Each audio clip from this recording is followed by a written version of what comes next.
Con la masacre de Margarita Belén, ocurrida en diciembre de 1976, con el resultado de 22 muertes por fusilamiento.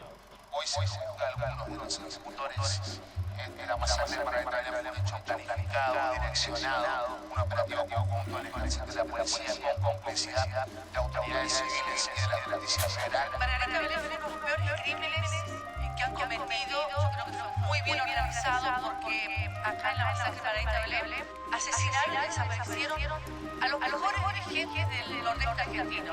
Creemos que hoy comienza a persistir con impunidad, pero falta mucho para que podamos decir aún si fueran condenados que acá se hace justicia. Nos falta conocer la totalidad de las víctimas, la totalidad de las personas responsables, cómplices y por supuesto el destino final de quienes hasta hoy permanecen como desaparecidos, que en realidad es el dolor más grande que nos queda. El movimiento estudiantil fue uno de los movimientos más rupturistas del siglo XX.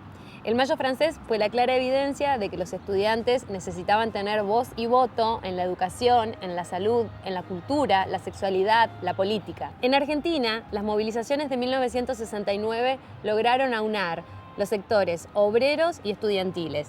Y estos dos sectores van a dialogar aún más entrada la década de los 70.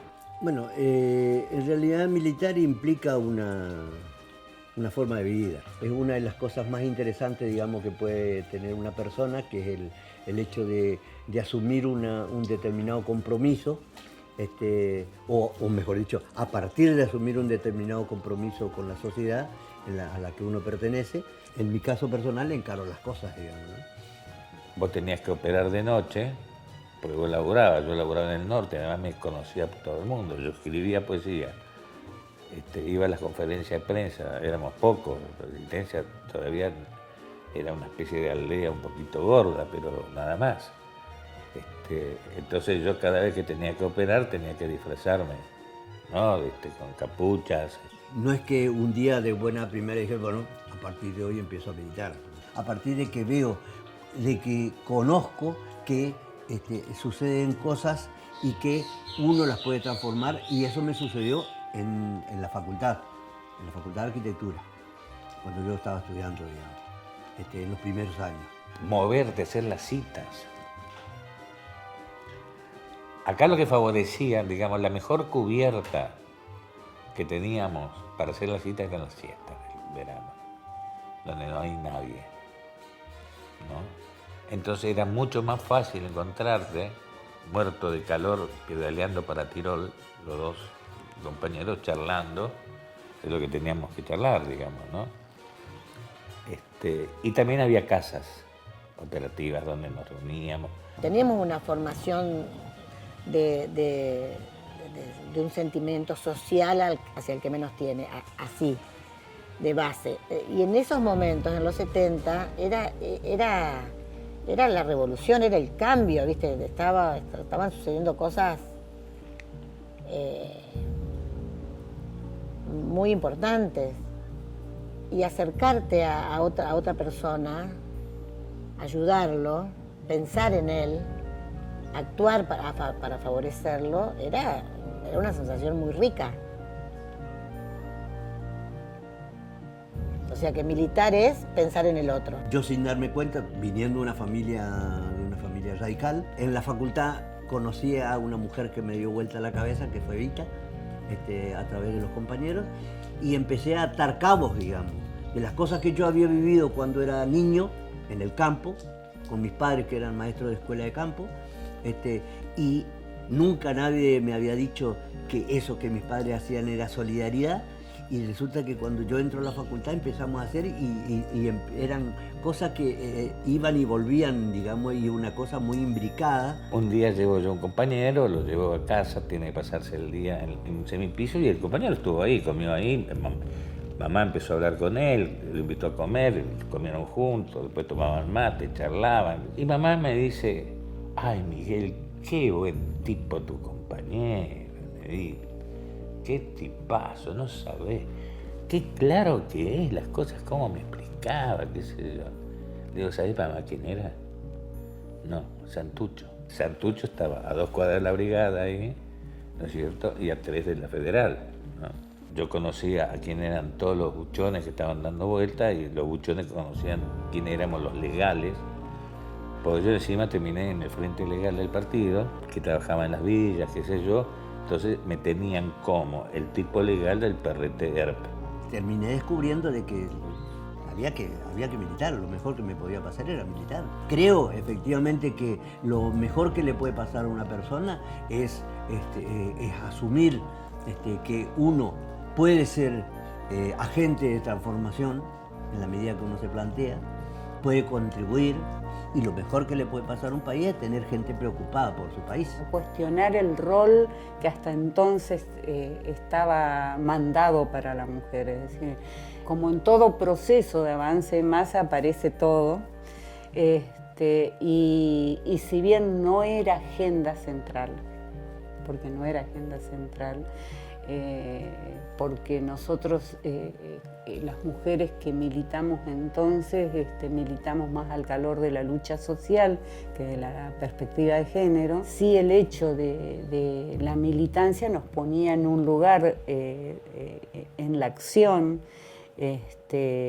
directo de pares con los compañeros hombres, y el tipo de militancia y práctica política que tuvimos naturalmente nos puso en un lugar de par, y donde pensábamos que la liberación de la mujer únicamente se podía dar en el marco de la liberación social. Yo siempre le digo que la literatura, digamos, es mi esposa, y la militancia o la revolución es mi amante. Militar es mi vida, ¿no? Desde que recuerdo yo que lo empecé a hacer, te digo, es inseparable. No puedo dejar de hacerlo, no es un vicio. Con mi hermano Gustavo, que él estuvo así, que ha meditado mucho, incluso meditó en el Medio Oriente, y terminamos diciendo, bueno, que la paz no es un poco incómoda, no nos sentimos tan cómodos, pero hay que vivir así. Para mí, muy fuerte la formación cristiana, y yo escuchaba cuando a mí me hablaban del hombre nuevo, yo creía realmente que era posible. No era una utopía pensar de que el hombre podía cambiar si uno se proponía. Yo creo que es posible un país mejor. Y creo que los que tienen dinero tienen todo para hacer, porque cuentan con el poder. Pueden transformar todo lo que se les ocurra. En cambio, la gente común, entre las que me incluyo, lo único que tenemos es la política para transformar la realidad. Para mí eso es una verdad absoluta. El único instrumento con el cual contamos para transformar la realidad es la política. Fue muy gracioso porque empecé a militar en la JUP de Ciencias Económicas, pero no estudiaba Ciencias Económicas. Entonces esa fue la primera etapa, digamos. Después, cuando nos casamos con Fernando, ya empezamos a militar en el barrio, pero fue muy corta también la militancia. Porque ya fue corta la militancia acá, digamos, porque nos tuvimos que ir enseguida, porque nos casamos en febrero del 75, en mayo nos meten presos, salimos en libertad y nos tuvimos que ir. Desde una posición muy enamorada, quizás muy machista, seguramente, una actitud de seguirlo al marido, pero, a ver, no era que yo lo seguía sin pensar. Yo adhería absolutamente a todo, solo que ese cambio fue tan brusco, porque de militar en la JUP, panfletear, reunirnos, comer asado, divertirnos, porque además la pasábamos bien, a tener que irnos a vivir a otro lado, a tener documentos falsos, a usar documentos falsos, a estar escondido, a no poder ver a mis viejos. Para mí fue muy duro. Para él también debe haber sido duro, pero Fernando era un tipo que tomaba una decisión y lo hacía. Pero te digo, fue parte también de un tiempo, fines de los 60, que es donde se comienza a cuestionar fuertemente, Y sí, hay un fuerte cambio en la mirada respecto al rol de la mujer dada por la propia práctica militante. La propia práctica militante te ponía en otro lugar porque vos tenías que hacer cosas, hacías cosas naturalmente que estaban reservadas para los hombres, es decir, desde la lucha clandestina, la lucha armada, cuestiones que siempre fueron pensadas, aunque en la historia te demuestre lo contrario, digamos, pero los relatos históricos no, porque los relatos históricos siempre fueron profundamente machistas, donde las mujeres no fueron visibilizadas. En todos los procesos históricos siempre hay mujeres muy presentes y cuando vos te metés en la lucha a la par de los hombres, esa práctica social te permite posicionarte en otro lugar y por supuesto que hace rupturas ideológicas fuertísimas.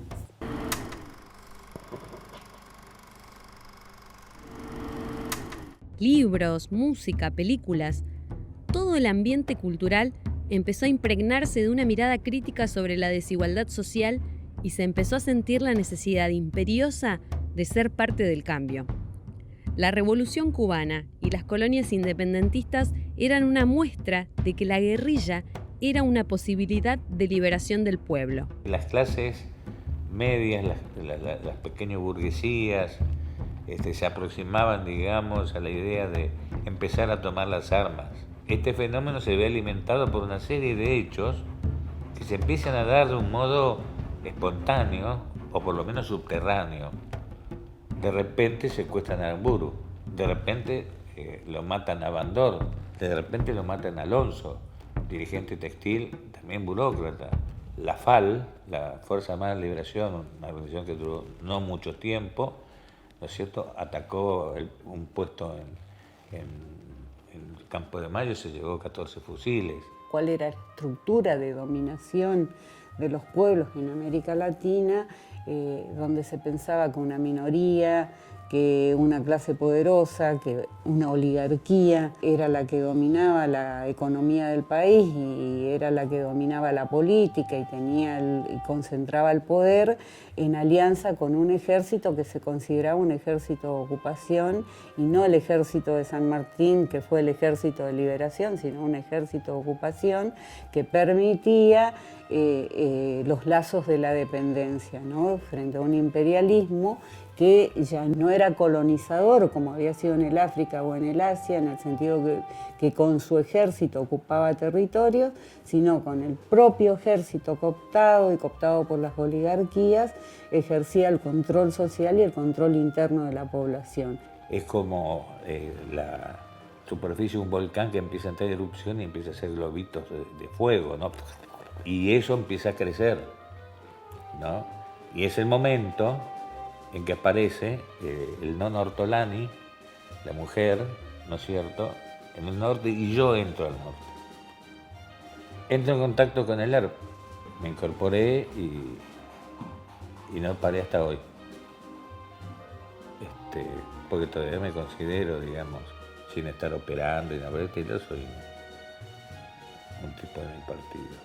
A ninguno nos llevaron porque queríamos un puesto, porque nos robamos un auto, porque queríamos una casa o porque peleamos por un cargo. Yo lo tenía entendido, que la lucha armada era una opción, porque las cosas daban, porque habían otros países que la única manera que tuvieron, independientemente si fue un error, si fue un acierto, bueno, eso es harina de otro costal, se puede conversar de eso, pero eran cosas que en aquel entonces nos planteamos.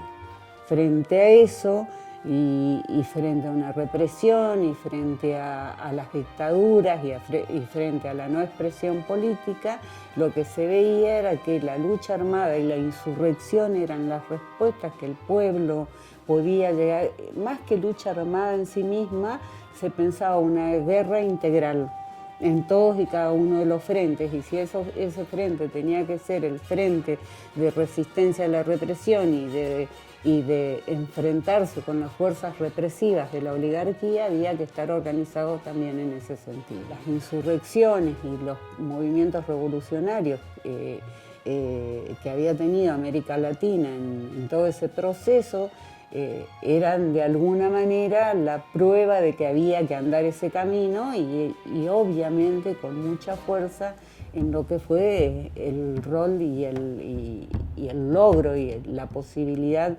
cierta de la liberación que implicó la Revolución Cubana. Las agrupaciones estudiantiles y juveniles levantaban las banderas de la igualdad, la libertad, la inclusión social y también pedían renovación de autoridades sindicales, académicas y políticas. En otras palabras, el lema era la imaginación al poder. Era hacer la revolución. Y el camino era la lucha armada. Pero los ideales eran una sociedad justa, ¿no? Y digamos, fíjate, la sociedad es cada vez más injusta. Perdimos esa batalla y fue peor. La decisión de ellos fue entregar su vida, o sea, esa era, no la mía, aclaro, yo no. Yo ahí, para mí fue un sacrificio. O sea, quise estar con él, aún en esa situación, pero fue muy duro. Pero la decisión de ellos era entregar la vida. La decisión de todos en apariencia, pero ellos, entregaron la vida. Esa es la verdad. Ellos entregaron la vida. Él lo debe haber sufrido, pero él había tomado esa decisión. Yo no había tomado esa decisión. Él había tomado la decisión de la toma de las armas para hacer la revolución. Yo esa decisión no la había tomado. Yo me acostaba todas las noches con él pensando que era la última noche que íbamos a estar juntos. Yo sabía que nos iban a detener. A ver, yo sabía, tenía la certeza. No sabía que iba a ser tan duro, no sabía que iba a ser tan terrible, pero yo sabía eso. Las y los jóvenes militantes en la actualidad incorporaron nuevas consignas a sus reclamos, otras luchas. Sin embargo, todavía persiste en gran parte de la sociedad la idea de que los estudiantes no deberían vincularse con la actividad política, o de que hay decisiones sobre sus derechos y libertades, o sus deseos y sus cuerpos, que no las pueden tomar por ellos mismos. Al poder siempre le molestó la juventud. Esa es una verdad absoluta, digamos. Pese a que eternamente nos han enseñado y ellos dicen, el futuro es de los jóvenes, pero es una negación en sí misma, digamos, es como una cosa que hace así. Porque lo último que se quiere en realidad que los jóvenes participen. El ser joven implica tener la cabeza abierta, el ser joven implica plantearse otras cosas, cuestionar a los mayores, y ahí a quienes eso no les gusta. A determinada edad eso molesta. No por nada, digamos, la dictadura cívico-eclesiástico-militar del 76 al 83 en la Argentina fue la más dura de la historia de nuestro país, una de las más duras del mundo, digamos. Y ellos tenían absoluta claridad que debían imponer un modelo económico-social y había una única manera de hacerlo que era sangre y fuego. Uno de los principales enemigos eran los jóvenes. Todo aquel que pensase distinto. Una vez vuelta a la democracia, hubo un reverdecer de la política, digamos. Yo creo que a partir del 2003, esa participación juvenil para mí es para no menospreciarla. No teníamos la más pálida idea de lo que era la democracia, ejercer la democracia, ejercer un cargo democrático. Si nunca nos permitieron. Entonces, estos años que llevamos son creo que una experiencia muy interesante, porque nunca en la historia política de nuestro país hemos tenido un lapso tan largo de ejercicio democrático. Y entonces, esa es la característica para mí principal, digamos, o una de las más importantes tal vez, que tienen los jóvenes de hoy día, digamos. Siempre la oligarquía o los grupos de poder buscaron desprestigiar las luchas. En la Argentina creo que se cimenta muy claramente en la famosa carta de Sarmiento Mitre, donde refiriéndose a las montoneras federales le plantea que les haga la guerra de policía, que no los trate como opositores políticos, sino como delincuentes comunes, y a renglón seguido le haga la guerra de policía y los extermine. Y creo que esta fue una constante en la historia argentina y que aparece siempre en procesos democráticos, en procesos populares que tienen base popular, el caso de la chusma irigoyenista, el caso de los grasas y descamisados peronistas, el caso de los terroristas subversivos o de los subversivos, es decir, siempre lo que se busca es poner un descalificativo, el caso de los piqueteros, y podemos seguir en las estigmatizaciones. Y por supuesto estigmatizar a la juventud en toda y cada una de las descalificaciones que se puedan, como una manera de paralizar lo que naturalmente siempre es potencia, porque en todas las revoluciones, si ustedes estudian esos procesos y los miran, quienes los conducen no tienen más de 30 años, siempre las revoluciones las hacen los jóvenes sobre los movimientos y sobre los procesos que pudieron haber construido otras generaciones, pero los movimientos revolucionarios los conducen los jóvenes. Yo creo que los jóvenes quieren militar hoy en día para hacerse escuchar, porque hoy en día siendo joven es muy difícil que te den la voz y la importancia que tienen las personas jóvenes. Creo que también es necesario para proteger y alcanzar nuevos derechos, que todos necesitamos derechos fundamentales que a veces se nos son negados o no son cumplidos. Y creo que es importante la militancia juvenil, ya que los jóvenes son los que tienen las nuevas ideas y los que van a ser el futuro.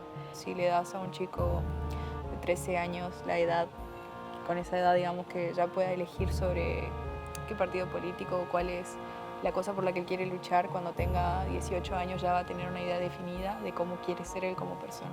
En sí, creo yo que los jóvenes quieren participar, militar, para hacerse ver un poco, para tener voz y para representar un poco a los chicos. Ellos ven como una necesidad de transformar un poco la sociedad en respecto al contexto en donde estamos viviendo, y eso como que los lleva, como que los motiva en sí a participar, a militar. Y sí, por supuesto, también durante la dictadura, que fue a partir del pánico, del miedo, y posteriormente en los años 90, con lo que esa etapa de neoliberalismo que parecía que vino para no irse nunca más, y que por más que cambiaran los gobiernos, el sistema económico y las desigualdades se sostenían en los mismos términos, y las corrupciones. Entonces los jóvenes encuentran siempre en el espacio de la política, en el espacio organizativo, en el espacio de la calle, en el espacio de la lucha, la mejor herramienta para transformar la realidad en todo aquello que tenga que ver con la posibilidad de conseguir mejores caminos democráticos, mejores caminos humanos, mejores caminos de igualdad, que son siempre aprendizajes, ¿no? Porque todas las generaciones de alguna manera van sumando en sus luchas los aprendizajes para poder llevar adelante un proceso que permita vivir en sociedades igualitarias, más justas, ¿no? La histórica lucha de la humanidad desde su origen.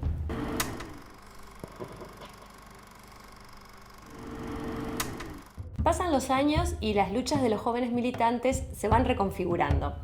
¿Qué tienen en común los jóvenes de los 70 y las pibas y los pibes de hoy? Nací en la cárcel. Estaban mis dos viejos presos. Estuve 1 año y medio en la alcaidía con mamá y las compañeras mamá. Fue mi mundo.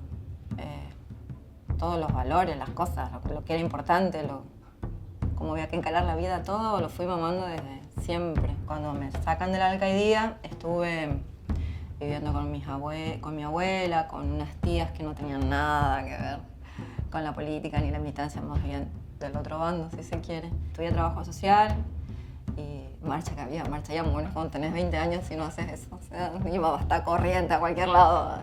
Después, bueno, vino el kirchnerismo y eran marchas de festejo, una cosa increíble que yo le decía a mi hijo, cuando tenía 20 años, era bueno, ir por el ajuste, por los paros, la gente tenía hambre, eran esas marchas. Después de golpe ir un 25 de mayo a Buenos Aires, a Plaza de Mayo, a festejar, a cantar con Silvio Rodríguez, la gente llena de banderas. Yo lloraba, yo caminaba por la calle y lloraba de la emoción, porque no podía creer eso. Y después volver a esto otra vez y otra vez a las marchas por los despidos, por el ajuste, es como, bueno, es como volver a un déjà vu de lo que fue y contarle a Tupac, se llama mi hijo, y a Caetano, mi más chiquito, que bueno, esto era lo que yo vivía cuando tenía la edad de ellos. El análisis mío pasa esencialmente por lo político y lo económico.